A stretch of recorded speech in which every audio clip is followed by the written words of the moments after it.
बिस्मिल्लाहिर्रहमानिर्रहीम। आप मेरा यूट्यूब चैनल देख रहे हैं माइंडसेट।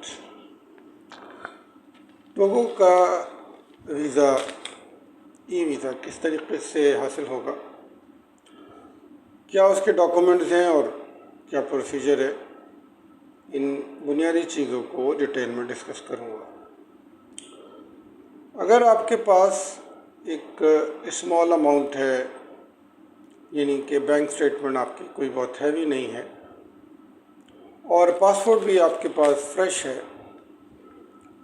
तो ये एक पॉसिबिलिटी है आपके पास कि आप टोगो का ई वीज़ा बआसानी हासिल कर लें। इसके लिए आपको उनकी एक ऑनलाइन वेब पोर्टल है सरकारी, उसको विज़िट करना होगा और जो उसका प्रोसीजर है फिर उसके मुताबिक वीज़ा एप्लीकेशन फॉर्म को सबमिट करना है।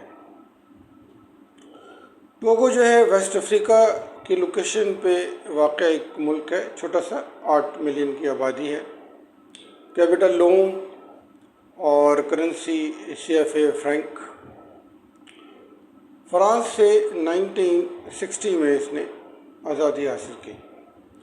बॉर्डर्स में बेनिन है, घाना और बुर्किना फासो।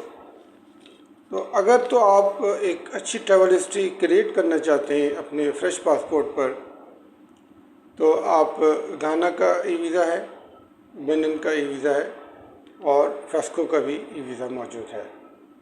इनमें से 2 कंट्रीज यानी घाना और बेनिन का जो ई वीज़ा है वो मैं ऑलरेडी कर चुका हूँ। तो अगर आप इन 3 कंट्रीज़ के साथ वीज़ा हासिल करते हैं तो एक बहुत ही अच्छी ट्रैवल हिस्ट्री आपकी बन सकती है। करेंसी जो है इसकी वो बहुत स्ट्रॉन्ग करेंसी नहीं है, लेकिन टूरिज़्म के हिसाब से एक अच्छा मुल्क है। ट्रैवल हिस्ट्री आप बनाने के लिए एक बेहतरीन चांस है आपके पास। और अगर आपने कभी इंटरनेशनल ट्रैवल नहीं किया है तो ये एक अच्छा ऑप्शन है, इसको आप अवेल कर सकते हैं। जो इसकी वीज़ा फ़ी है वो 25,000 फ्रैंक है। अगर हम इसको डॉलर में कन्वर्ट करें तो 41 US डॉलर बनते हैं।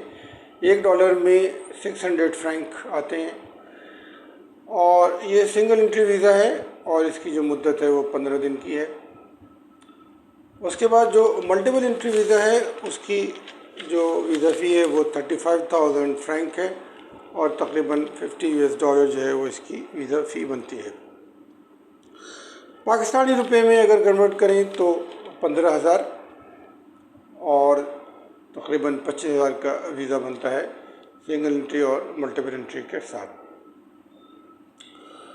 अब मैं बात करता हूँ कि इसका क्या प्रोसीजर है। इसके प्रोसीजर के लिए आपको इनकी ऑनलाइन एक वेब पोर्टल है जिसका लिंक डिस्क्रिप्शन में अवेलेबल है, dgdn.gouv.tg। TG stand for Togo, तो इसका सब डोमेन है टोगो। इस वेबसाइट पर आपने यहाँ पर आके अपने अकाउंट को क्रिएट करना है स्टेप 1 में, और उसके बाद 2 फॉर्म आपने सबमिट करने हैं।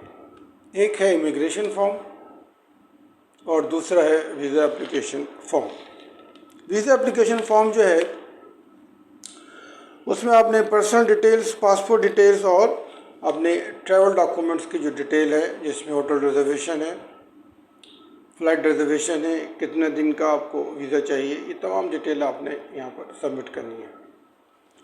और आखिर में ऑनलाइन आपने वीज़ा फ़ी पे करनी है अपने मास्टर या वीज़ा डेबिट और क्रेडिट कार्ड की मदद से। तो ये इसका एक छोटा सा प्रोसीजर है। कौन कौन से डॉक्यूमेंट्स हैं जो आपने स्कैन तैयार करने हैं उसको मैं आपको बता देता हूँ। डॉक्यूमेंट में as usual passport 6 months validity के साथ प्लस 2 ब्लैंक पेजेस, एंड अगर कोई पुराने वीज़े लगे हुए हैं तो उसकी भी आपने कॉपी करनी है। एक अदद passport size photograph, flight reservation and hotel reservation. पहले भी मैं अपनी वीडियोस में बता चुका हूँ कि फ़्लाइट के लिए आप 2-3 तरीक़े हैं रिज़र्व करने के लिए। एक तो है कि आप ऑनलाइन ख़ुद कर लें, दूसरा आप जो कंपनी है उसके ऑफिस से आप हासिल करें। और तीसरा तरीका ये है कि आप किसी ट्रैवल एजेंट की मदद हासिल करें और वो आपको एक फ़्लाइट रिजर्वेशन करके दे देगा। होटल के लिए आप booking.com को प्रेफर कर सकते हैं। इसके अलावा अगर आप ये काम नहीं कर सकते तो अगेन कोई अच्छा ट्रैवल एजेंट है आपके निगाह में तो उसकी मदद से आप फ़्लाइट भी रिज़र्व कर सकते हैं। तो ये दोनों चीज़ें आप करने के बाद इंश्योरेंस सर्टिफिकेट चाहिए आपको,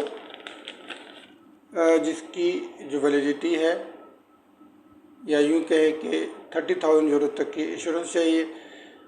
वो आप किसी भी रिनोन इंश्योरेंस कंपनी से आप बआसानी हासिल कर सकते हैं।